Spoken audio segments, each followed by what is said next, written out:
A igreja nasce de casa em casa. A igreja nasce cada reunião em um lugar. E nessa reunião que era marcado para eles se reunirem, a Bíblia diz, Paulo está dizendo, que eles se reuniam e tinha alguns que iam e comiam para se fartar. Só que outros, quando chegavam, não tinham o que comer. Outros chegavam e bebiam vinho até se embriagar. Os outros chegavam e não tinham vinho para beber, porque estava tendo separações de grupos dentro daquela comunidade chamada igreja. Então Paulo está dizendo, sabe qual que é o problema? Que está transformando essa reunião de vocês em algo que é para ser bom e ruim. Que quando vocês estão se reunindo, está tendo divisão. Quando vocês estão se reunindo, está cada um olhando para si, para o seu grupo, e está esquecendo do outro, que às vezes não tem. Porque como que era feita a ceia? Hoje você chega, tem esse pão bonito, mas pão bonito. Já tem o cálice preparado, tudo pronto para você pegar e cear. Só que na época não era assim, cada um tinha que levar o seu. E quando chegavam, todos reuniam os pães, reuniam-se o vinho. E aí eles faziam um ato da ceia. Por quê? Porque se a família mais empobrecida não tinha, eles podiam participar com a família que tinha. E por que isso? Porque esse princípio começou na Páscoa. Lembrando que a ceia é o aperfeiçoamento da Páscoa que aconteceu lá no Êxodo, saindo do Egito. Quando Deus ele vai libertar o seu povo, ele fala para Moisés, olha, manda o povo se preparar, cozer o cordeiro, reunir todos da sua família debaixo do mesmo teto. O que são em poucos, reúne-se com outras famílias. O que não tem com quem se reunir, vai para a casa do seu vizinho. Mas estejam todos em reunião e todos comam do cordeiro. Porque essa noite eu passarei no Egito e libertarei o meu povo. Glória a Deus. Então, desde esse primórdios no Egito, todos os anos os judeus se reuniam uma vez por ano para comemorar a libertação do Egito, que é a Páscoa. E a Páscoa já traz esse entendimento de comunhão, todos juntos. Não tinha como a possibilidade de alguém se reunir e o outro ficar do lado de fora. Não tinha possibilidade de todos se reunirem para comer o cordeiro e o outro ficar sem se alimentar. Porque o princípio da libertação e da comunhão é a comunhão entre eu e você. O princípio da Páscoa, que simboliza a libertação, onde eles tinham que comer a cabeça do cordeiro, a víscera do cordeiro, os pés do cordeiro, pensar como cordeiro, andar como cordeiro e ter a essência do cordeiro, começa no fato de todos estarem em comunhão e cada um amar o seu próximo. Então é um princípio, pode ir, meu irmão, fique em paz. Então é um princípio que é dos primórdios, desde quando a Páscoa foi implementada no meio judeu. E quando Jesus ele vai implementar a ceia, é logo após o ato da Páscoa. Quando Jesus ele fala, olha, prepara-se, vai preparar um lugar, porque nesse lugar nós vamos fazer a Páscoa. Ele faz a Páscoa com os 12 discípulos. Logo após a Páscoa, o ato da Páscoa, ele vai pegar o pão. Ele vai dizer, olha, a partir de hoje nós vamos fazer uma nova aliança. Porque a Páscoa aponta para o Cristo. E quando ele vai fazer essa nova aliança, essa aliança ele vai pegar o pão e vai pegar o cálice, que já estava sendo utilizado no ato da Páscoa. Só que aqui no ato da ceia agora, não são 12, são 11. Porque no ato da ceia, Judas já saiu para trair. No ato da ceia, Judas já saiu para entregar a Jesus. Então no ato da ceia são 11 e os 11 estão debaixo da orientação divina. E qual que é a orientação divina? Todos se assentam à mesa em comunhão. Mas e Judas que saiu? Sai, mas eu não expulso. Antes do ato da ceia, do ato da Páscoa, a pergunta é: mestre, quem há de te trair? E o mestre vai dizer assim: aquele que colocar a mão no bocado de pão juntamente comigo. E Judas vai e põe a mão. Só que o próprio Jesus, ele vai pegar o primeiro pedaço do pão e vai entregar para Judas. Sabe esse ato que a gente... Eu falo que a gente faz ato sem saber a origem, não é verdade? Quem aqui numa festa de aniversário nunca pegou um pedaço de bolo e falou assim: para quem vai o primeiro pedaço? Você já se perguntou de onde saiu, de onde originou isso? E o primeiro pedaço vai sempre para quem? Para quem a gente ama, para quem a gente gosta, para quem é especial. A Bíblia diz que nesse dia, no ato da Páscoa, o primeiro bocado de pão vai para Judas. Mas o Judas ali já estava no seu coração tentado trair Jesus. Só que Jesus ainda está dizendo para Judas: Judas, eu te amo. E eu sei que a gente julga muito Judas, mas deixa eu te dizer uma coisa: Judas só não foi perdoado porque correu para o lado errado.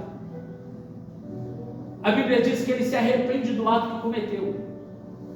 Só que aí ele corre e vai para os sacerdotes, os líderes da religião da época, com os sacos de moeda atrás de redenção. E quando ele chega para os sacos de moeda, ele vai dizer: eu não tenho nada disso não. Eu não tenho nada do que ele fez não. Ele tenta devolver as 30 moedas, mas agora não. Ele fala: eu quero devolver, mas o que ele fez já estava feito. Então ele sai para se suicidar. Ele sai para se enforcar. Mas qual foi o problema de Judas? Que Judas correu para o lado errado. Porque religião nenhuma, e nem pastor nenhum, e nem líder nenhum tem poder para te perdoar. Líder nenhum, nem pastor nenhum, nem placa de igreja nenhuma tem poder para perdoar o teu ato que você cometeu de errado, estando arrependido. Só que se Judas tivesse corrido para a cruz, na cruz ele tinha encontrado a solução para o seu problema, para o seu arrependimento. Então esse ato da Páscoa em comunhão era algo que para judeus já tinha que ser algo normal.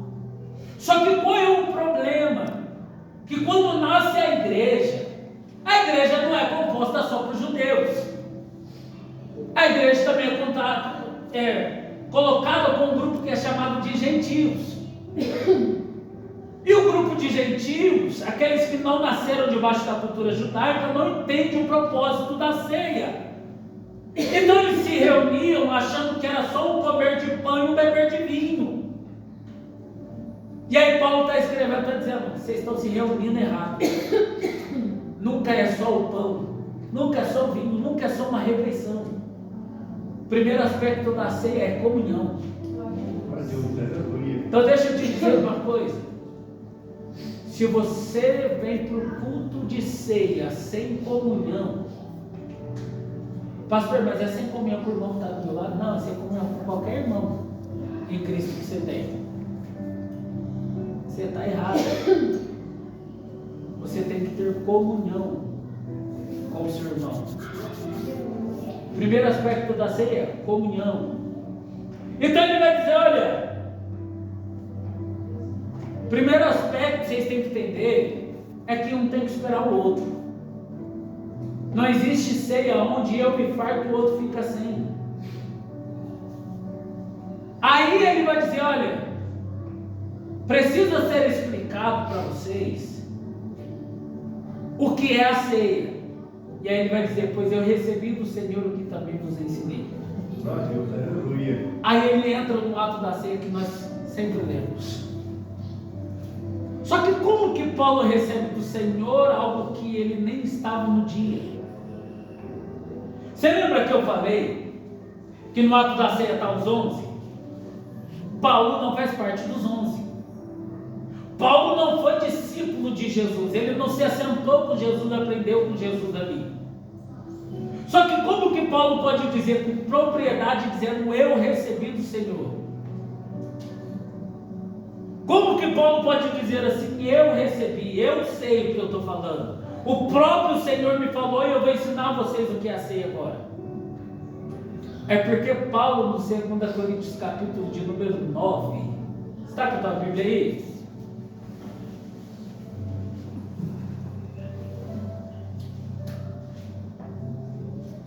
Segunda Coríntios, capítulo de número 12.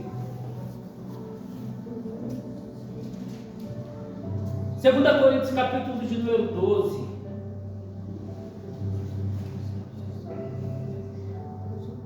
A partir do versículo 1 diz assim: é necessário gloriar-me, embora isso não adiante nada.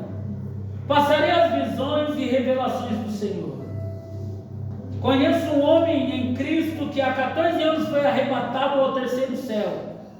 Se no corpo não sei, se fora do corpo não sei, Deus o sabe.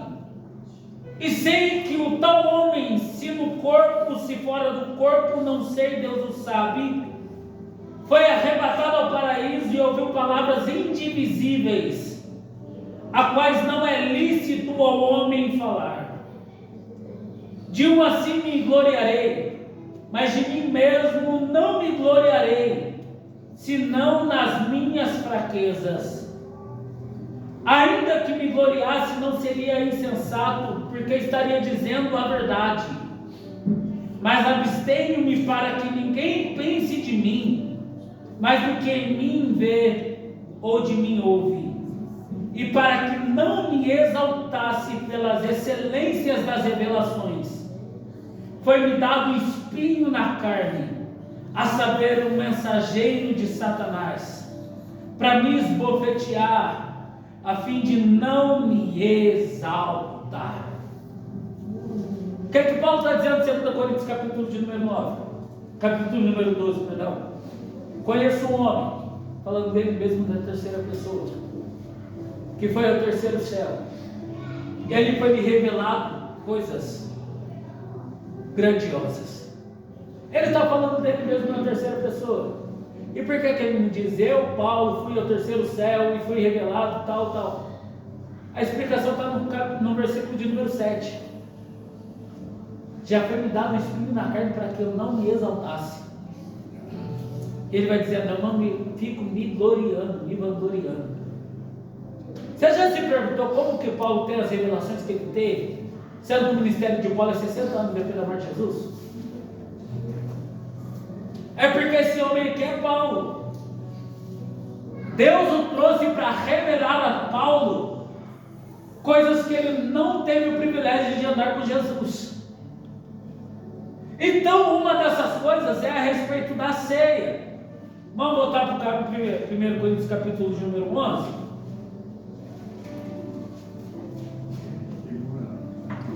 Então, uma das coisas que ele é revelado é a ceia. Por isso que ele pode dizer com profundidade e certeza que eu recebi do Senhor o que também vos ensinei.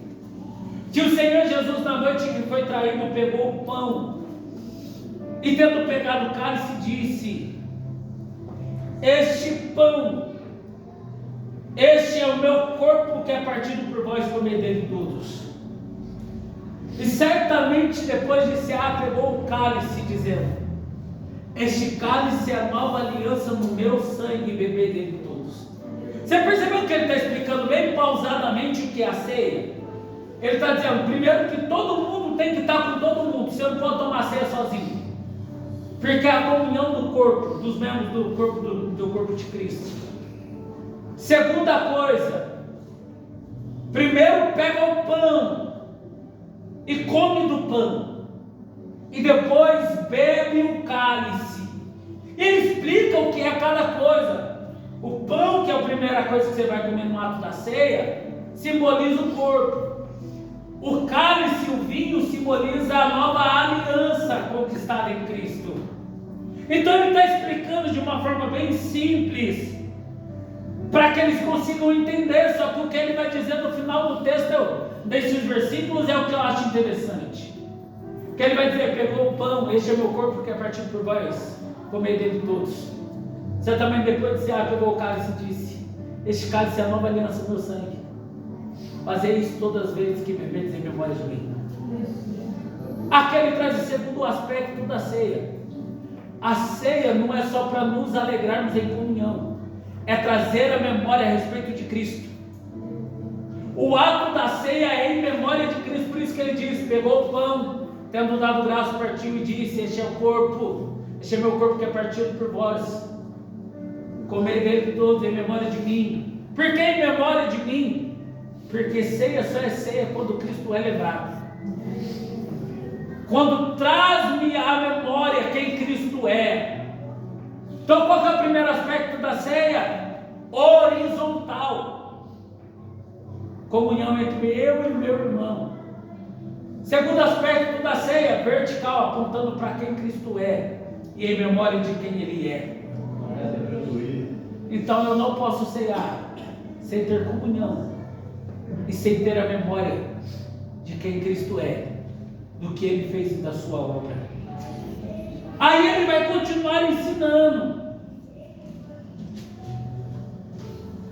pois todas as vezes de comer deste pão e beber deste cálice, anunciar a morte do Senhor até que Ele venha. Então Ele continua dizendo: olha, a ceia não é só para comunhão, a ceia também é para trazer a memória de quem Cristo é. Por que trazer a memória? Porque pode-se correr o risco da igreja começar a se reunir e deixar de entender quem Cristo é, e nós estamos aqui por causa dele. Então Cristo sempre tem que estar na memória da igreja. Segundo ponto que ele vai trazer no entendimento: que todas as vezes que come e bebe é anunciado a morte de Jesus até que Ele venha. Terceiro ponto aqui que ele vai trazer é comunhão, é trazer a memória de quem é Cristo e da sua obra, e trazer o entendimento que a igreja tem uma missão: anunciar a morte dele até que Ele venha. Você entendeu que a igreja tem uma missão? Não é julgar, não é ver quem é mais pecador, quem é menos pecador, não é ver quem tem mais, quem tem menos, não é ver quem é mais santo, quem é mais pecador, quem é mais bonito, quem é mais feio, quem canta mais, quem canta menos. A função da igreja é anunciar a morte de Jesus até que Ele venha. É dizer: olha, o meu Senhor se despiu da sua glória, veio ao mundo como homem, padeceu no madeiro, mas ao terceiro dia ressuscitou, e breve voltará para nos buscar. Essa é a função da igreja. A igreja se perde. Você percebeu como é que a igreja se perde na sua função? A gente já faz muita coisa: denuncia o pecado, denuncia os pecadores, fala mal de tal, fala mal daquilo, se envolve com o que não deveria se envolver. E deixa eu te falar uma coisa que pode até ficar um pouco espantoso, mas a igreja ultimamente se envolveu mais com política do que anunciar a morte de Jesus e a sua obra ficar na cruz. A gente se perdeu no fundo do poço, achando que nós devemos cuidar de tudo, fazer tudo. Só que Jesus só disse: a função da igreja é ir por todo mundo, pregar o evangelho a toda criatura, e aquele que crer e for batizado será salvo. Aleluia. Mas vamos continuar, que a hora vai embora. Então ele vai continuar. Então, após o ato da ceia, é anunciar a morte do Senhor até que Ele venha. E aí ele vai dizer: portanto, qualquer um que comer do pão, beber do cálice indignamente, será culpado do corpo e do sangue de Jesus. Isso daqui é a hora que a igreja sempre entra em terror, né? Porque o medo do crente é tocar no corpo e no sangue de Jesus de forma indigna. Porque a gente não entende o indigno aqui. Indigno aqui não é o sujeito, é o modo. Como assim, pastor? O sujeito nunca será digno. O sujeito nunca será digno do sacrifício de Jesus na cruz. Porque se você for digno, deixa de ser graça. Se você for digno por aquilo que Jesus fez, passa a ser merecimento. O sujeito nunca será digno da morte de Jesus, da sua obra na cruz. Então quando você lê o texto diz assim, esse mês eu vou tomar porque eu sou digno de tomar, você não é digno por você mesmo. O sujeito nunca será digno. Você nunca alcançará o privilégio daquilo que Jesus fez por você na cruz. Por mais bonito que você seja, até porque a luz do Espírito Santo nos resplandece e nos deixa bonito. Mas eu não sei se você conseguiria olhar no espelho essa noite e entender que Jesus só morreu por tua causa. Você não é digno de participar do ato da ceia. Mas o que eu amo é que Jesus ele nos põe à mesa sendo indigno, porque ele diz, não é por merecimento, é pela graça. Não é pelo aquilo que você faz, é por aquilo que eu fiz. Oh, glória. Então o indigno aqui nunca será o sujeito, é o modo. É a forma qual você ceia. Porque indigno todos nós somos, todos nós pecamos. A verdade é que o irmão que está do teu lado, por mais perfeito que ele pareça, ele peca. Pastor, por mais bonito que ele pareça, por mais fingir falar bem que ele acha que fala, ele é pecador. Todos nós pecamos. E deixa eu te dizer uma coisa, não tem diferença de pecado. Como que a igreja avalia o indigno aqui? Ó, esse mês eu pequei, falei que não deveria, falei, mas assim, não adulterei, não forniquei, não roubei ninguém, não dei escândalo, então eu acho que eu posso. Mas o fulano de tal, se deu escândalo, não pode não. Fulano de tal, ó, ele fez um pecado que a gente encontra como mais grave, não, fulano de tal não pode, não é digno. E quem disse que para Deus tem diferença de pecado? Quem disse que para Deus tem diferença entre a mentira e o que rouba?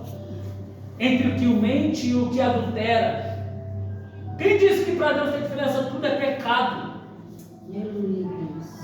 E todos esses pecados são dignos de morte, porque é o salário deles. Só que a mesma palavra de Deus vai dizer que o dom gratuito de Deus é a vida. E vida em abundância. Então, pastor, você está querendo dizer então que o meu pecado aqui não é o que me torna indigno? Não. Mas o senhor não sabe o que eu fiz de tão errado? Não sei. Só que deixa eu te dizer uma coisa, vamos todo mundo junto, porque a igreja é a união de pecadores que foram redimidos por Cristo. Aleluia. Todos nós pecamos. Todos nós vivemos em pecado. Se nós parássemos de pecar, não precisava Jesus vir morrer. Só que Jesus só morreu porque você não consegue, a tua natureza é pecaminosa. Ah, então quer dizer que eu vou chutar o balde, agora eu vou fazer o que eu quiser. Não, meu irmão. Na Epístola de Tiago ele vai dizer que aquele que nasceu de Deus não vive em pecado. Então quer dizer que eu não posso. Ah, pastor, eu posso fazer o que eu quiser. Não, meu irmão. Tem duas realidades aqui que você tem que entender. A primeira é que você nunca vai deixar de pecar. Porque a Bíblia diz que aquele que diz que não peca já pecou e fez Deus de mentiroso. A segunda realidade é, não é porque eu sou pecador que eu vou viver na prática do pecado de forma consciente e constante. Agora, então, se não é adjetivo de sujeito, mas é de modo que Paulo está dizendo. O indigno aqui é o que está se assentando à mesa para ceiar sem entender o que é a ceia. Sem entender que a ceia é a memória de Cristo. É a comunhão. É apregoar o Evangelho. Se você não entendeu o sacrifício e a obra de Cristo na cruz, a ceia não é para você. E deixa eu te dizer uma coisa. Tem gente que diz assim, eu entendo. Só que se for parar para observar, não entendeu. Porque eu falei aqui na sexta-feira, e conversando, eu falei, a gente tem dificuldade de entender que a salvação é pela graça e não é de nós. você faz não te salva. Deixa eu te dizer uma coisa, não tem o que você faça que vai fazer Deus te amar menos. Não tem o que você faça que vai fazer Deus te amar mais.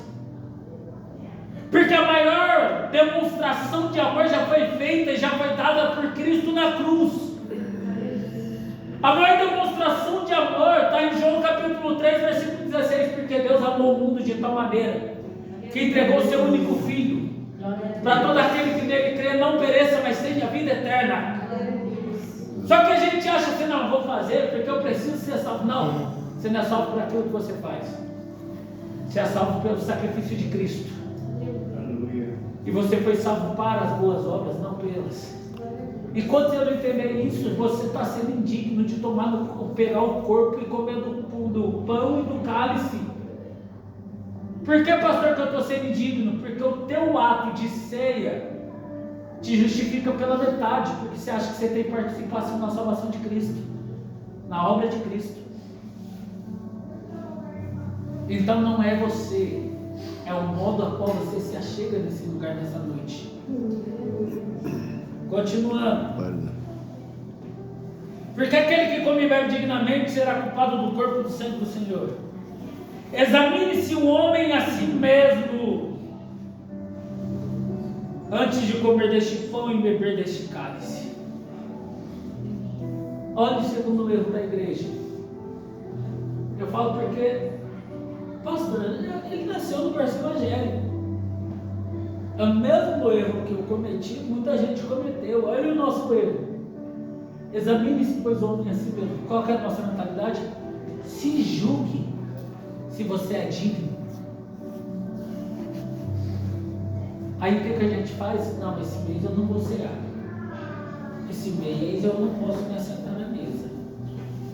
Briguei com o esposo, briguei com a esposa, falei que não devia. Esse mês a minha atitude não foi legal. Esse mês eu não posso. Você está se julgando como digno ou não. Só que examinar não é julgar. O que é examinar? É procurar a causa. Procurar o porquê. Você não vai no médico para ele te julgar, você vai no médico para ele te examinar. Você chega no médico dizendo assim, eu estou com dor de cabeça. Ele vai te julgar dizendo assim, você não está com dor de cabeça nada. Você está com dor no estômago. Isso daí é frescura. Você está querendo pegar testar por falta de serviço que não é segunda-feira. Não. Ele vai examinar a causa da tua dor de cabeça. E trazer o porquê da dor de cabeça. Isso é examinar. Quando Paulo está dizendo, examine-se, pois um homem a si mesmo, ele está dizendo, procure em você a causa do porquê. Porquê o quê, pastor? Porque Cristo teve que morrer na cruz. Encontre em você a causa do porquê do sacrifício de Cristo.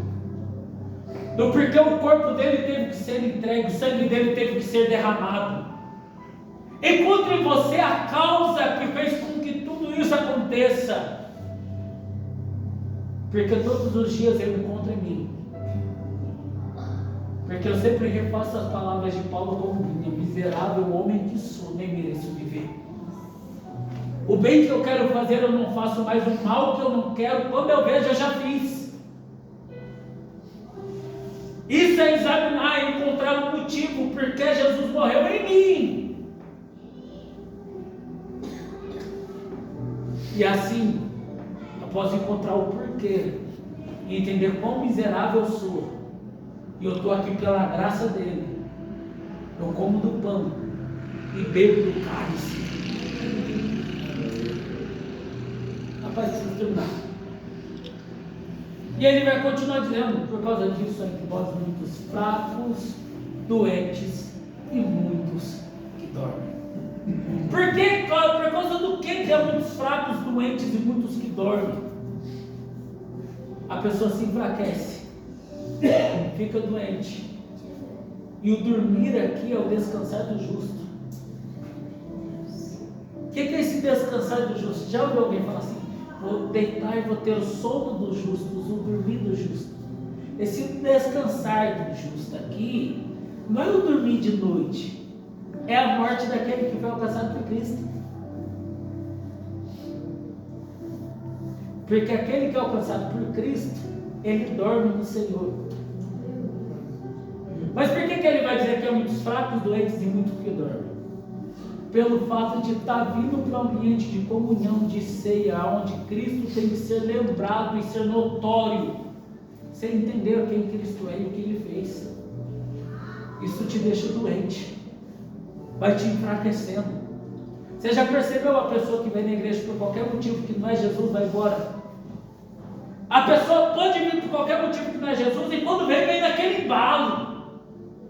Pastor, quero fazer, quero ter, dali a pouco a pessoa vai enfraquecendo. A pessoa quer estar na igreja de segunda e segunda. Dali a pouco começa a missão no domingo. Dali a pouco o cansaço fala mais alto. Dali a pouco arranja desculpa. Até a pessoa parar. Por que, pastor? Porque a pessoa ainda não entendeu que a reunião da igreja, nós não nos reunimos. Por mais que eu goste de você, eu não venho aqui por causa de você. Por mais que eu precise de alguma coisa, eu não venho aqui porque eu preciso de algo. Eu me reúno aqui com você por causa do sacrifício de Cristo, por causa de quem Ele é. Eu já ensinei que eu volto a repetir, a igreja é fundamentada e alicerçada na pessoa de Cristo. Qualquer um que vem na igreja por qualquer motivo que não seja Jesus vai acabar indo embora, porque não se sustenta naquele vigor. Então a pessoa não consegue discernir quem é Cristo, qual é a sua obra, qual é a sua morte, e enfraquece até morrer espiritualmente. Só que ele vai continuar dizendo: olha, se porém nós julgássemos a nós mesmos, não seríamos julgados. A gente lê muito rápido, né? Porque a gente vive no examine-se se julgando. Mas olha o que ele está dizendo: se realmente você estivesse perante o justo juiz, que é Deus, para se auto-julgar, você não se julgaria. Quem chegaria de frente a Deus, de frente ao tribunal de Cristo, e dizer assim: me condena para o inferno? É isso que ele está dizendo. Ninguém vai chegar e vai dizer assim: me condene. Por isso que ele diz: porque se nós nos julgássemos, não seríamos julgados. Traduzindo, se eu tiver que sentar no juiz para me auto-julgar, eu não vou me julgar. Só que ele continua dizendo: quando porém somos julgados, somos disciplinados pelo Senhor. Se o Senhor que me disciplina, quem é que me julga? Vou perguntar de novo. Se é o Senhor que me disciplina, quem é que está me julgando? O Senhor. É o Senhor que me julga. E é Ele que me disciplina. Não é? Eu sei que você cresceu num ambiente assim, mas não é o teu irmão que te julga. Não é o pastor que te julga apto ou não. É Deus que te julga. Quem vai prestar conta para Deus não é o pastor, não, é você, é salvação individual. Por isso que você tem que entender o porquê nós estamos reunidos aqui nessa noite. Mas continuando para terminar. Somos disciplinados para não sermos condenados com o mundo. O que ele está dizendo? Eu não te julgo, nem você se julga. É Deus que nos julga. E quando Ele nos julga, Ele nos disciplina. Deixa eu te contar um segredo aqui. Essa disciplina aqui não é disciplina pastoral que nós conhecemos. Você sabia disso? A disciplina do Senhor não é disciplina pastoral. Ó, você errou, vai ficar 6 meses de banco. Não. A disciplina do texto aqui é ensino. é que a gente não associa. Na escola você tem o quê? Disciplinas. O que é as disciplinas da escola? O que é as disciplinas da escola? O que é as disciplinas da faculdade, Rafa? São as matérias que você tem que aprender, desenvolver. São matérias que você tem que se desenvolver para se transformar e herdar, ter aquilo que você quer. Chegar aonde você precisa chegar, a formação da escola, da faculdade. Quando Deus me disciplina, Ele me ensinando naquilo que eu preciso desenvolver, para que eu possa crescer, avançar para outro nível, superar, passar do ponto aonde eu estagnei. Sem a gente perceber, todos os dias nós somos disciplinados por Deus. Por isso que muita gente já percebeu que fala assim, faz 10 anos que eu estou na igreja, parece que essa prova nunca vai embora, porque você nunca passou da disciplina. Você nunca aprendeu o que precisa ser aprendido nessa prova que você passa. Ai Deus, parece que eu oro e essa dificuldade não vai embora, porque você ainda não aprendeu o que precisa ser aprendido na dificuldade que você está enfrentando. E quando você não aprender, você não está apto para acessar um outro nível. Por isso que ele vai dizendo, quando Deus nos julga, ele está dizendo assim, não está apto. Esse é o julgamento. Não está aprovado. Não está apto porque ainda não entendeu o que é igreja. Ainda não entendeu que a igreja está baseada na comunhão e na pessoa de Cristo. Ainda não entendeu o que é ser servo. Ainda não entendeu a superar isso. Então vai continuar na mesma disciplina. Olha para o irmão que está do seu lado. Fala para ele que está na hora de aprender.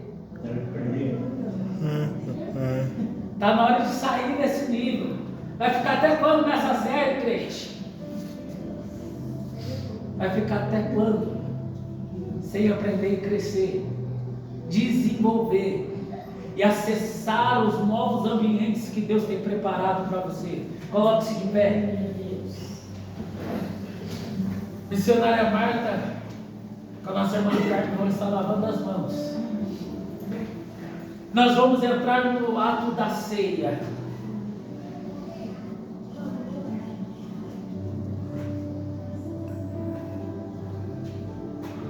A gente vive nessa vida, né?